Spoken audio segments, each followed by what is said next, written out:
غار حرا کی روح پرور مناظر سے آنکھوں کو ٹھنڈا کیجیے، یہ ماڈل ہے اور یہاں سے ہمارا بیسیکلی آغاز ہوا چاہتا ہے۔ عید الفطر کے فوراً بعد 4 کلومیٹر دور فاصلے پر یہ ایمان افروز سفر اور یہ خوبصورت سفر الحمدللہ اپنے بھتیجوں اور بھائی اور فیملی کے ہمراہ الحمدللہ ہم روانہ ہوئے، اور یہ عصر کے بعد کا وقت ہے کیونکہ غار حرا کو جب ہم پہنچے وہاں تو رات کا وقت تھا۔ وہ مناظر بھی انشاءاللہ آپ کو دکھائیں گے، اور ہمارے بھائی عبدالرؤف اور منصب علی نے یہ مناظر محفوظ کیے ہیں جو ہم آپ کے ساتھ شیئر کر رہے ہیں۔ اچھا، یاد رکھیں کہ یہ آپ صلی اللہ علیہ وسلم وحی کی نزول سے قبل یہاں پہ تشریف لایا کرتے تھے، اور حضرت خدیجہ رضی اللہ تعالی عنہ آپ صلی اللہ علیہ وسلم کے لیے کھانے کے راشن وغیرہ چیزیں ستو پانی تیار کر کے آپ صلی اللہ علیہ وسلم یہاں پہ روایات میں آتا ہے، سیرت نگاروں نے لکھا ہے کہ کئی رات قیام کرتے تھے، بلکہ کئی دفعہ ایسا ہوا کہ پورا مہینہ قیام فرمایا۔ اور یہ بے آب و گیاہ بالکل دور دراز اس مقام پہ 4 کلومیٹر گاڑی میں فاصلہ ہے، گاڑی میں آتے ہوئے 4 کلومیٹر لگتے ہیں، اور پھر یہ بالکل چلتی پہاڑی ہے، بالکل سیدھی کھڑی، مشکل سفر ہے۔ ابھی تو سعودی حکومت نے جگہ جگہ سیڑھیاں بنائی ہے، ریلنگ ہے، لیکن اس زمانے میں یہاں نہ انسان تھا، نہ گیا، نہ آب و گیا، اور بالکل پتریلی سیدھا اوپر کی طرف چڑھائی ہے۔ تو آپ صلی اللہ علیہ وسلم عبادت کی نیت سے تنہائی اور یکسوئی حاصل کرنے کے لیے، اپنے رب سے مناجات کرنے کے لیے یہاں آیا کرتے تھے، اور اس زمین میں اس غار حرا میں پہنچنا کافی مشکل ہے۔ جو لوگ پہنچ چکے ہیں تو کافی مشکل جگہ ہے آخر میں۔ اور عجیب بات یہ ہے، جس طرح کہ غار ثور میں ہم نے آپ کو بتایا تھا، تو غار ثور کی طرح غار حرا میں بھی صورتحال یہ ہے کہ جہاں پہ غار حرا کے اندر آپ پہنچ جائیں، ایک چھوٹے سے تنگ غار سے گزر کر دوسرے غار میں پہنچ جاتے ہیں، اور وہاں پہنچ کر ایک بندہ صرف نماز پڑھ سکتا ہے۔ سیدھا کھڑا ہونا بظاہر مشکل ہے تھوڑا سا، لیکن وہاں بیٹھ کر جب آپ جانماز ڈالیں گے، نماز پڑھیں گے، تو سیدھا کلاک ٹاور مکہ مکرمہ نظر آتا ہے۔ یہ غار حرا ثور میں بھی ایسا ہے، جبل ثور، اور یہ جبل نور غار حرا میں بھی ایسا ہے۔ تو آپ صلی اللہ علیہ وسلم جب یہاں آیا کرتے تھے، مہینوں ٹہرتے تھے، مشکل راستہ شروع ہوا۔ اچھا، ایک اور بات آپ کو بتاؤں کہ یہاں پر پہنچنے کے لیے 2 راستے ہیں جو آخر میں جا کے ملتے ہیں، اور انشاءاللہ اس ویڈیو میں آ جائے گی، میں وہاں آپ کو نشاندہی کر دوں گا۔ تو جو پیدل قریب والا تھوڑا سا ایک راستہ چھڑا ہے، وہ ابھی سعودی حکومت نے تقریباً بند کیا ہے، اور ریلنگ لگی ہوئی ہے، بڑا مشکل ہے۔ ہم نے دیکھا کہ وہاں سے لوگ تقریباً ایسا لگ رہا ہے کہ میں ڈر رہا تھا کہ کوئی گر نہ جائے، حاجی ہے، زوار ہے، معتمرین ہے، اگر کوئی خدا نخواستہ گر نہ جائے۔ تو شارٹ کٹ راستے سے آنا بڑا خطرے سے خالی نہیں ہے، بہت خطرناک راستہ ہے، اور مین راستے سے ملنے کے وقت انشاءاللہ یہاں پر ویڈیو میں آئے گا، میں تصریح کر دوں گا۔ تو جو دور کا راستہ ہے وہ سڑک ٹائپ کا بنا ہوا ہے، اوپن بھی ہے، بہت آسان راستہ ہے، اور سعودی گورنمنٹ کا 2030 ویژن یہ ہے کہ یہاں تک چیئر لفٹ بھی لے کے جائے۔ مجھے تو واللہ عالم ان کا اپنا ایک ویژن ہے، لیکن جو آپ صلی اللہ علیہ وسلم کا روح پرور ایمانی پرمشقت سفر تھا، اسی میں اچھا لگتا ہے۔ بہرحال آپ صلی اللہ علیہ وسلم یہاں عبادت کیا کرتے تھے، اور پھر ایک دن ایسا ہوا کہ آپ صلی اللہ علیہ وسلم عبادت میں مصروف ہے، اپنی رب کی عبادت میں، اور اسی دوران فرشتہ جبریل علیہ السلام وحی لے کر آپ صلی اللہ علیہ وسلم کے پاس پہنچا، اور آپ صلی اللہ علیہ وسلم کو فرمایا کہ اقرأ۔ آپ صلی اللہ علیہ وسلم نے فرمایا ما انا بقارئ، تو جبریل علیہ السلام نے اس کو پکڑ لیا، اس پر توجہ کی، اور بالکل اس کو دبایا۔ دبانے کے بعد آپ صلی اللہ علیہ وسلم کو کافی تکلیف ہوئی، اور پھر فرمایا اقرأ، تو آپ صلی اللہ علیہ وسلم نے فرمایا ما انا بقارئ۔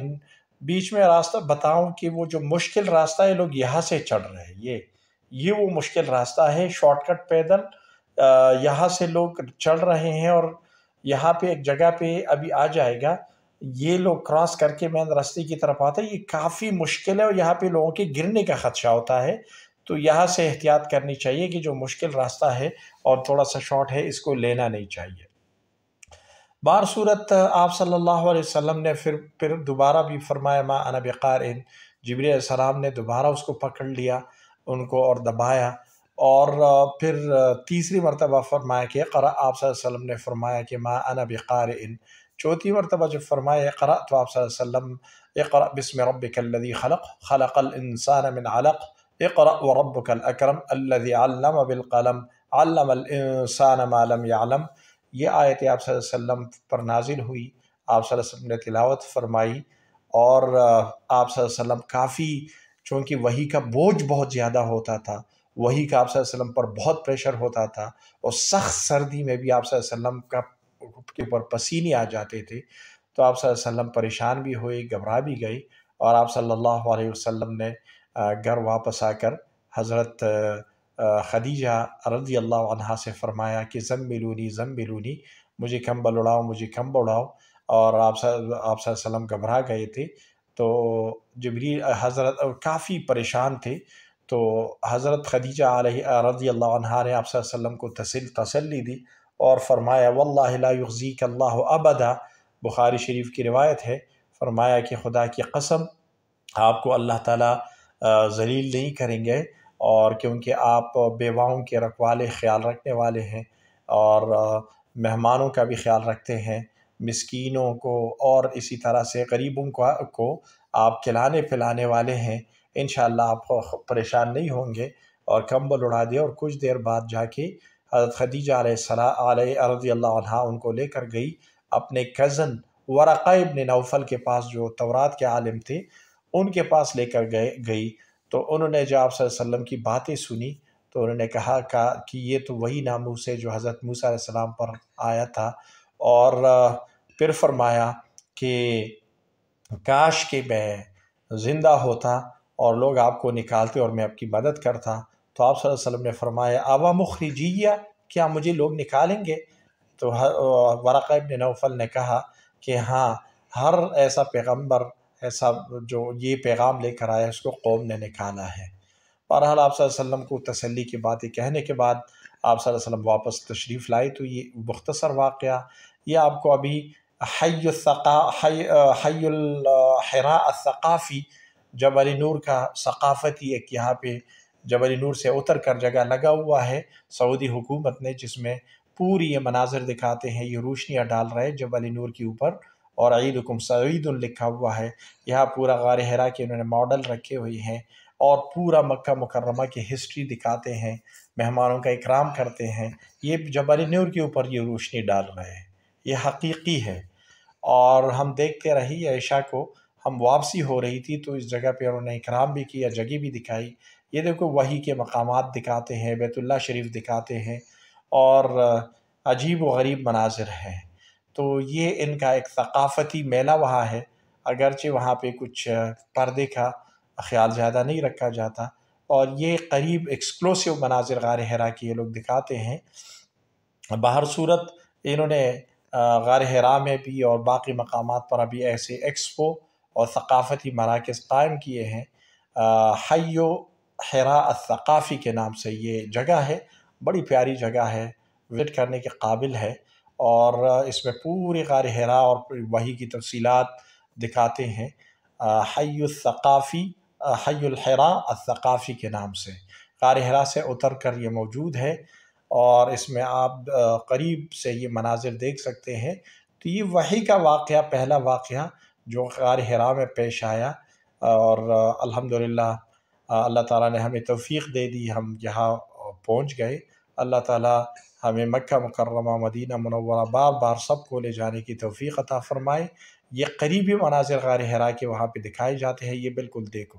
بلکہ انہوں نے ایک پریکٹیکل ماڈل بھی بنا کے رکھا ہوا ہے جو ابھی انشاءاللہ کچھ دیر میں آ جائے گا، یہ پریکٹیکل ماڈل بھی غار حرا کا، وہاں پہ بڑا ہجوم ہوتا ہے، ضعیف لوگ تو پہنچ بھی نہیں سکتے، یہ جبل نور ہے اور بڑا مشکل پہاڑ ہے، جگہ جگہ انہوں نے اس کی پوری تفصیلات بھی لکھی ہے، یہ سفر ہے پورا، اس راستے دکھا رہے ہیں یہ حضرات، تو ماشاءاللہ بڑا ایمان افروز سفر ہوتا ہے، بڑا بندہ اس سے سبق ملتا ہے، اور آپ صلی اللہ علیہ وسلم کی زندگی، آپ صلی اللہ علیہ وسلم کی مشاکل، آپ صلی اللہ علیہ وسلم نے جو مشقتیں اٹھائی اور تنہائی یکسوئی میں اپنے رب سے مناجات کرتے تھے، یہاں پہ آیا کرتے تھے پریشان ہو کر، تنگ ہو کر، اپنے رب سے مناجات کے لیے، تسلی لینے کے لیے یہاں پہنچ جایا کرتے تھے، اور غار ثور میں 3 دن گزارے تھے، یہاں پہ کئی ہفتے، بلکہ بعض دفعہ بعض روایت میں مہینوں تک وقت آپ صلی اللہ علیہ وسلم گزارا کرتے تھے ماشاءاللہ۔ تو یہ حج ایکسپو، یعنی یہ ثقافتی مرکز سے یہ مناظر آپ کو دکھائے جا رہے ہیں جو ہمارے ساتھیوں نے، منصب علی نے محفوظ کیے ہیں شاید، اور کچھ عبدالرؤف نے، اللہ ان کو جزائے خیر عطا فرمائے، ہمارا بہت خیال رکھا، فضل الرحمان نے، آدم بھائی نے، اللہ تعالیٰ ان سب کو جزائے خیر عطا فرمائے۔ اور ہر وقت ہمارا یہ غار حرا کے بالکل ایکسکلوسیو مناظر ہے، بالکل